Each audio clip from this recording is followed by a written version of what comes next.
राम राम मंडळी. भारतामध्ये रेसेशन येणार आहे का? हा सगळ्यात मोठा ज्वलंत प्रश्न सध्या सगळ्यांना पडत असेल. कारण सगळ्या जगामध्ये रेसेशन म्हणा किंवा ग्लोबल स्लोडाऊन म्हणजे आर्थिक मंदी येणार आहे का असे प्रेडिक्शन्स केले जात आहेत. म्हणजे आता तुम्ही बघितलं असाल युरोपमध्ये जो युक्रेन आणि रशिया यांच्यामध्ये जे युद्ध होत आहे त्या युद्धामुळे ऑइलच्या प्राइसेस कशा वाढल्या, गॅसच्या प्राइसेस कशा वाढल्या, रशियावर युरोपची जी डिपेंडन्सी होती ऑइल अँड गॅससाठी त्याच्यामुळे किती जास्त हॅवॉक क्रिएट झाला युरोपमध्ये. आता त्यांना वाढलेल्या गॅसच्या प्राइसेस, ऑइलच्या प्राइसेसमुळे बऱ्यापैकी एनर्जी रेशनिंग करावं लागते. एनर्जी रेशनिंग म्हणजे बाबा पहिल्यांदा समजा 100 युनिट्स एक्झाम्पल तुम्ही यूज करत असाल इलेक्ट्रिसिटी, तर आता 80 युनिट्स यूज करा असं त्यांचं म्हणणं आहे. जर्मनीमध्ये तर हे सुद्धा म्हणतायत की क्रिसमसला दिवे लावू नका, जास्त लाइटिंग करू नका. म्हणजे तुम्हाला समजलं असेल की किती वरच्या लेवल पर्यंत या गोष्टी गेलेल्या आहेत सध्या. आणि या एनर्जी प्राइसेस कंट्रोल करण्यासाठी त्यांना खूप साऱ्या स्टेप्स घ्याव्या लागतात. आता ज्यावेळेस तुम्ही एनर्जी प्राइसेस कंट्रोल करू शकत नाहीये किंवा एनर्जीचं कन्झम्पशन कंट्रोल करू शकत आहात, सो ऑब्व्हियसली त्याचा इम्पॅक्ट जो आहे तो तुमच्या आर्थिक घडामोडींवर होणार म्हणजे होणारच. तुमची इकॉनॉमिक ऍक्टिव्हिटी जी आहे ती ह्याच्यामुळं डिस्टर्ब होणार आणि म्हणूनच तुमचं जीडीपीचं जे ग्रोथ आहे ते ग्रोथ नाही होणार, ते ऍक्च्युली डिग्रोथ होणार. आणि हीच कंडिशन सध्या युरोपमध्ये होताना दिसत आहे. तशीच सिमिलर काइंड ऑफ सिच्युएशन पण एवढी अग्रेसिव्हली नाही, पण इव्हन अमेरिकेमध्ये सुद्धा रेसेशनच्या आर्थिक मंदीच्या घडामोडी होताना दिसत आहेत. सो इन्फ्लेशनचा नंबर्स तुम्ही सगळ्यांनी बघितले असतील की किती 8-9% इन्फ्लेशन युएस मध्ये चालू आहे. त्या इन्फ्लेशनला कंट्रोल करण्यासाठी, महागाईला कंट्रोल करण्यासाठी इंटरेस्ट रेट्स जे आहेत ते वाढवले जात आहेत. सो व्याजदर वाढवल्यामुळे कन्झम्पशन जे असतं, डिमांड जी असती ना ती कमी होते आणि त्याचा इम्पॅक्ट तुमच्या इकॉनॉमिक ऍक्टिव्हिटीवर होतो आणि तुमच्या जीडीपीवर त्याचा निगेटिव्ह इम्पॅक्ट होतो. सो युरोपमध्ये आणि युएसमध्ये, युरोपमध्ये रेसेशन आणि युएसमध्ये स्लोडाऊन, बऱ्यापैकी स्लोडाऊन होताना दिसत आहे. सो मग काय भारतामध्ये सुद्धा या गोष्टी होणार का हा प्रश्न आपल्याला सगळ्यांना पडत असेल सध्या. ऑटो सेल्स जर बघितलं तुम्ही, म्हणजे टू व्हीलर असो, फोर व्हीलर असो, ह्याचे ऑटो सेल्सचे नंबर जर तुम्ही सप्टेंबरचे बघितले तर तिथे डोमेस्टिक कन्झम्पशन म्हणजे डोमेस्टिक बिझनेस जो आहे, इंडियाचा जो बिझनेस आहे, तिथे ग्रोथ चांगली होताना पाहिलेली आपण. Quarter on quarter also, year on year also, month on month also. परंतु एक्सपोर्ट जर बघितलं तुम्ही ना, एक्सपोर्टचे नंबर ऑलमोस्ट सगळ्या कंपन्यांचे, ते एक्सपोर्टचे नंबर डिग्रो झालेले आहेत. म्हणजे मागच्या वर्षीपेक्षा ते नंबर्स खाली गेलेले आहेत. याचा अर्थ काय की जगामध्ये आर्थिक मंदी दिसत आहे आणि त्याचाच इम्पॅक्ट एक्सपोर्टवर होताना दिसतो इथे इंडियाकडून.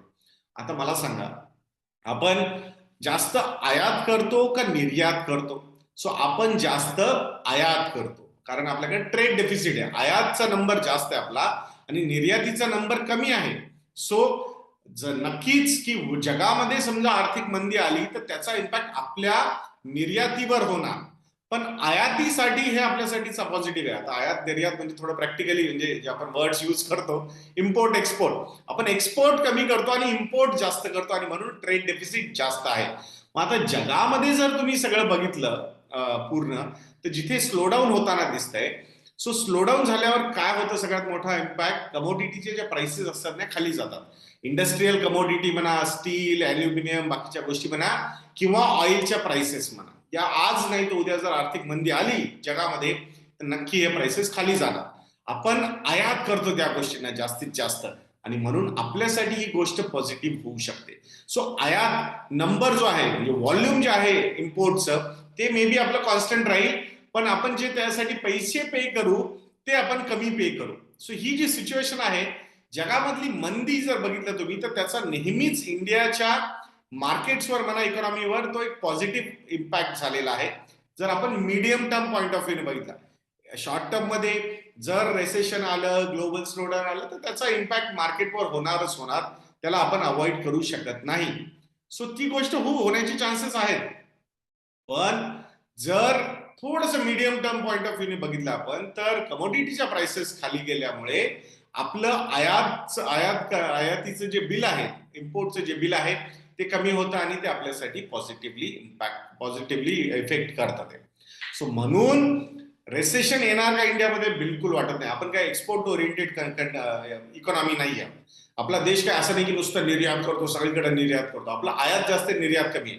पण ही सिच्युएशन जर तुम्ही चायनाची बघितली तर ते निर्यात जास्त करतात आणि आयात कमी करतात. ते ट्रेड सरप्लस इकॉनॉमी आहे. आपण ट्रेड डेफिसिट इकॉनॉमी आहोत, म्हणजे आपण इम्पोर्ट जास्त करतो म्हणून. सो आपलं डोमेस्टिक कन्झम्पशन जबरदस्त आहे. यंग पॉप्युलेशन जी आहे इंडियाची ती जबरदस्त आहे. जवळपास 60% किंवा 65% जी पॉप्युलेशन आहे इंडियाची ती 35 पेक्षा कमी त्यांचं एज आहे. ऍव्हरेज एज जर बघितलं भारताचं तर ते 28-29 वर्षांच्या मध्ये आहे. आणि म्हणून ही डोमेस्टिक कन्झम्पशन इकॉनॉमी आहे. डेमोग्राफिक डिव्हिडंड म्हणजे ही तरुण पिढी जी आहे ती जबरदस्त आहे, ॲस्पिरेशनल आहे. स्पेंडिंग पॉईंट ऑफ व्ह्यू जर बघितलं, पर कॅपिटल इन्कम आपला हळूहळू वाढत चाललेला आहे. पुढच्या 10 वर्षांमध्ये आता जो $2,000 पर कॅपिटल इन्कम आहे तो जवळपास $5,000 पर कॅपिटल पर्यंत जाईल असं म्हणत आहेत.